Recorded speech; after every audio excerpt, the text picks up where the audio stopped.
aí galera, o terceiro ano, tamo junto. Vamos para mais uma aulinha aqui, ó. Vamos já aqui concluindo já praticamente nosso conteúdo lá no capítulo 57, né? Páginas 684, 691, beleza? E atividade da 663, como tá aqui no slide. Vamos que vamos, quebradeira, redemocratização do Brasil. Vamos começar a entender o que é essa parada de redemocratizar, né? Será que foi democrático antes? Não sei, né? Mas aqui no processo histórico a gente tem o conceito de redemocratizar.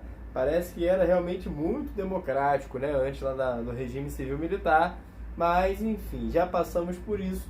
Vamos agora trocar uma ideia um pouquinho aqui sobre redemocratização. Nessa progressão da abertura, né, lá por volta de 1880, a revogação do AI-5, na verdade é só uma paradinha, porque 1880 era Pedrinho II tava tomando pé na bunda, né, voltando para Portugal, mas é 1980, aí já pensando no final, nessa reta final de regime civil-militar, quando as coisas estão abrandando. E o que era mais severo naquela época? Já vimos, posso até retomar alguns pontos, anexar algumas aulas, porque já tem, inclusive, eu tenho aulas já gravadas sobre esse processo, e a gente pode estar aí anexando aí para vocês. Mas essa ideia do que era mais severo, o que ficou mais, onde mais apertou as tretas lá no regime civil-militar, foi o AI-5, o Ato Institucional 5, o AI-5, porque é o ato que está acima da Constituição, que está tirando todos os direitos, fazendo de fato com que o regime civil-militar seja um regime civil-militar, né? Fazendo com que haja o estado de sítio, o cidadão não tem mais o direito da sua cidadania, o ir e vir fica prejudicado, né? Tudo é tratado como vagabundo, e existe uma série de fatores, questões políticas em si, muitas questões políticas, se fecha Congresso, fecha-se todos os trâmites que acabam gerando, que acaba fazendo um governo democrático, etc., prejudicado pelo Ato Institucional 5. O 5 é um dos mais severos, né? Existiu vários atos institucionais. E lá por volta de 1980 já está abrandando isso aí. Então é o primeiro passo de uma volta à democracia. Se você está criando medidas contra, principalmente o ato institucional mais severo, naturalmente você está flexibilizando uma retomada de um mecanismo mais democrático. Porque o que de fato bloqueava esse mecanismo de democracia, como a gente tem na democracia moderna, era o ato institucional. E o AI-5 era um dos mais severos. Figueiredo é esse cara que começa a dar esse passo, né? Começa a revogar esses atos institucionais, começa a retroceder no AI-5, por exemplo, e ali vai começar um processo, se dá um passo para uma redemocratização. Beleza? Lei Falcão é a lei que começa a dar mais liberdade, na verdade, mais igualdade, porque não se tinha, era fantasioso os partidos políticos, né? Todos eles eram favoráveis ao regime militar, até que chegou ao ponto do AI-5 de não ter nenhum, mas começou a se ter partidos, se ter oposição, e essa oposição passou a ter o mesmo horário, as mesmas condições de propaganda, as mesmas possibilidades, guardadas as devidas proporções aqui. Então essa lei Falcão possibilitou de partidos surgirem e de terem propagandas, né? Porque era só propagandas militares. Direta Já foi um movimento que a galera levantou revolte, vendo aonde que tinha dado esse regime civil-militar, porque no começo, lá atrás, era interessantíssimo, né?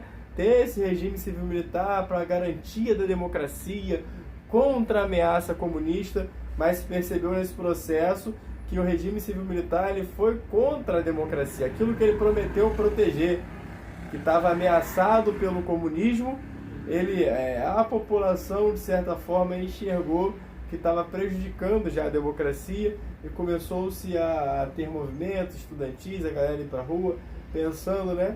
A galera que pensava já, vamos voltar para eleições diretas, porque esse é o maior mecanismo de democracia. Então a emenda Dante de Oliveira tentou fazer isso, só que não teve um grande êxito. Beleza? Muda Brasil, as eleições ainda foram indiretas, porém Tancredo Neves estava numa força e ele teve um apelo popular muito grande, e isso favoreceu. O Brasil abraçou Tancredo Neves. Tancredo Neves tinha ideias de democratizar mesmo, de redemocratizar o Brasil. Então, indiretamente, pela opinião também, pela movimentação das massas e pela articulação política interna, ele conseguiu chegar ao governo. Porém, um dia antes da sua posse, se não me falha a memória, ele vem a morrer. Como várias coisas místicas acontecem no nosso sistema político, esse é mais um dos casos, porque ele simplesmente ia tomar posse e ficou muito doente e morreu. Aí o seu vice, Sarneyzinho, entra e começa a, de fato, implantar medidas que retomaram a democracia, saíram de fato do regime civil-militar, como chamar uma Assembleia Constituinte. Quando você chama a Assembleia Constituinte, você está chamando um grupo de parlamentares para se formular uma Constituição.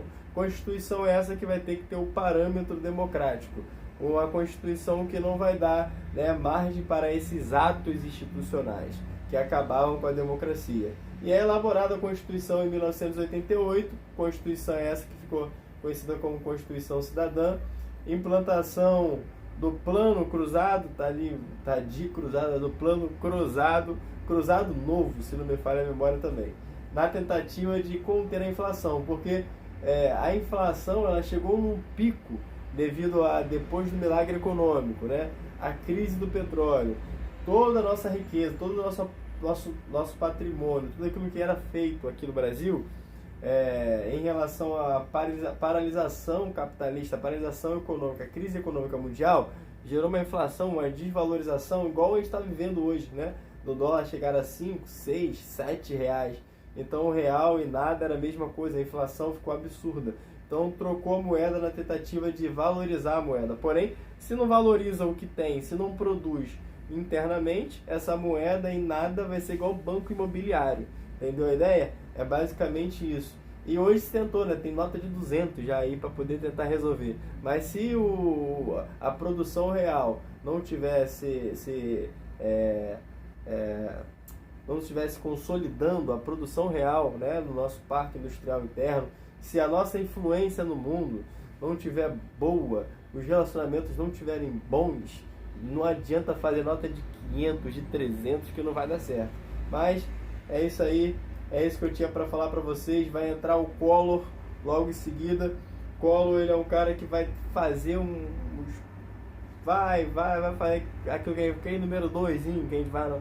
Ele faz muito isso, porque ele, na tentativa também, ou na desculpa de se tentar conter essa inflação que eu acabei de falar, ele congela e pega o dinheiro de todo mundo com o projeto de deixar ali por 18 meses.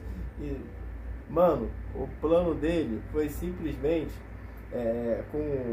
que foi considerado depois o esquema PC, ou ele que era o tesoureiro do próprio Collor.